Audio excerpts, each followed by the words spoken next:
AGS நண்பர்கள் எல்லாருக்கும் வணக்கம். இன்றைக்கி வந்து நம்ம என்ன பார்க்கலான்னு பார்த்தீங்கன்னா, சமய நல்லிணக்கம்.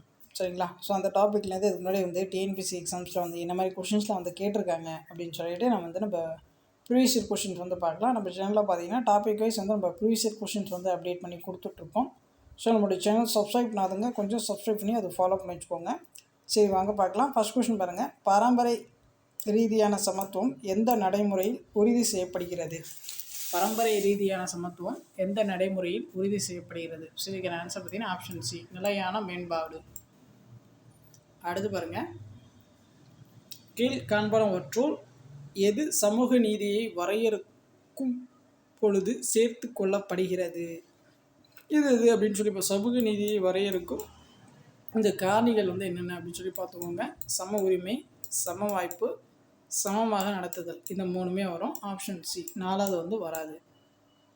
அடுத்து பாருங்கள், கூற்று காரணம் வந்து கொடுத்துருக்காங்க. ஸோ கூற்று பாருங்கள், பட்டியலின ஜாதியினர் பழங்குடியினர் மக்களுக்கு எதிரான குற்றங்களில் பெரும்பாலானவை புகார் அளிக்கப்படாமல் போய்விடுகிறது. ஸோ கூற்று பார்த்திங்கன்னா சரிதான். ஸோ காரணம் பார்த்திங்கன்னா, பட்டியலின ஜாதியினர் பழங்குடியினர் மக்களுக்கு எதிராக இழைக்கப்படும் தீண்டாமை மற்றும் பிற குற்றங்களை தடுப்பதற்காக அரசாங்கம் நீதிமன்றங்களை அமைத்திருந்தாலும் அக்குற்றங்கள் மீது உறுதியான நடவடிக்கை எடுக்க சட்ட விதிமுறைகளுக்கு போதுமான அதிகாரம், நீதி வழங்குவதற்கான சிறந்த செயல்முறை போன்றவை இல்லை. ஸோ இதுக்கான ஆன்சர் பார்த்தீங்கன்னா ஆப்ஷன் பி, கூற்று காரணம் ரெண்டுமே வந்து சரியான விளக்கம்.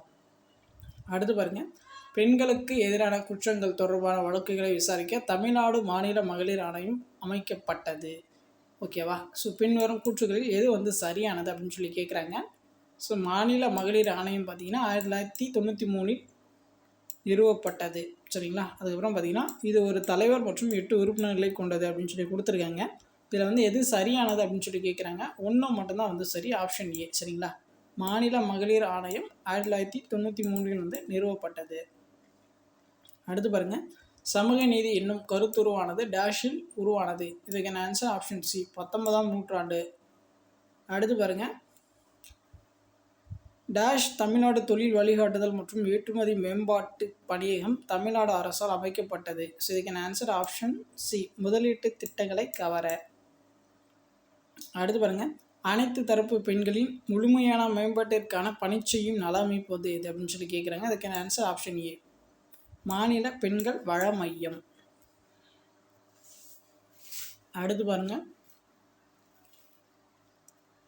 பெண்களுக்கு எதிரான குற்றம் தொடர்பான வழக்குகளை விசாரிக்க நிறுவப்பட்ட சட்ட ரீதியான அமைப்பு டேஷ் ஆகும். இதுக்கான ஆன்சர் ஆப்ஷன் பி, மாநில மகளிர் ஆணையம். அடுத்து பாருங்கள், தமிழ்நாடு சமூக நல வாரியத்துடன் தொடர்புடைய பின்வரும் நோக்கங்களில் எது உண்மை அப்படின்னு சொல்லி கேட்குறாங்க. மாநிலத்தில் உள்ள தன்னார்வ நிறுவனங்கள் மூலம் வறுமை கோட்டுக்கு கீழ் வாழும் மக்களின் மேம்பாடு, அது வந்து சரி. அரசு சாரா சமூக நல அமைப்புகளை அமைப்பதை ஊக்குவித்தல், அது வந்து சரி.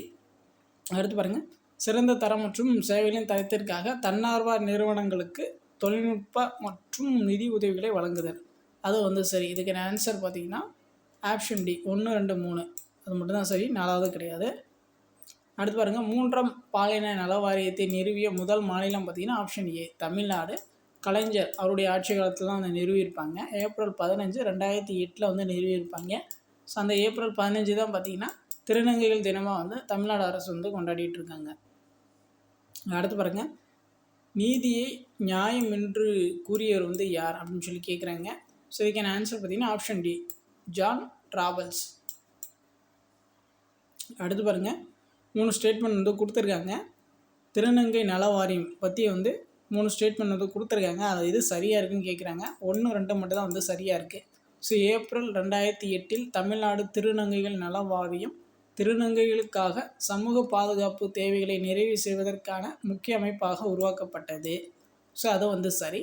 வருவாய் உதவி, வீட்டு வசதி, கல்வி, வேலைவாய்ப்பு மற்றும் சுகாதார பாதுகாப்பு போன்ற தேவைகளை திருநங்கைகளின் சமூக பாதுகாப்பிற்கு வாரியம் நிறைவு செய்கிறது.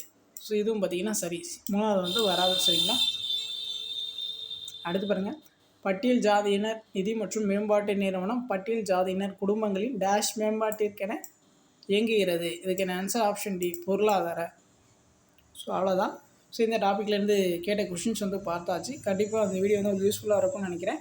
ஸோ நம்மளுடைய சேனல் சப்ஸ்கிரைப் பண்ணுங்கள், கொஞ்சம் சப்ஸ்கிரைப் பண்ணி அதை ஃபாலோ பண்ணி வச்சுக்கோங்க. தேங்க்யூ.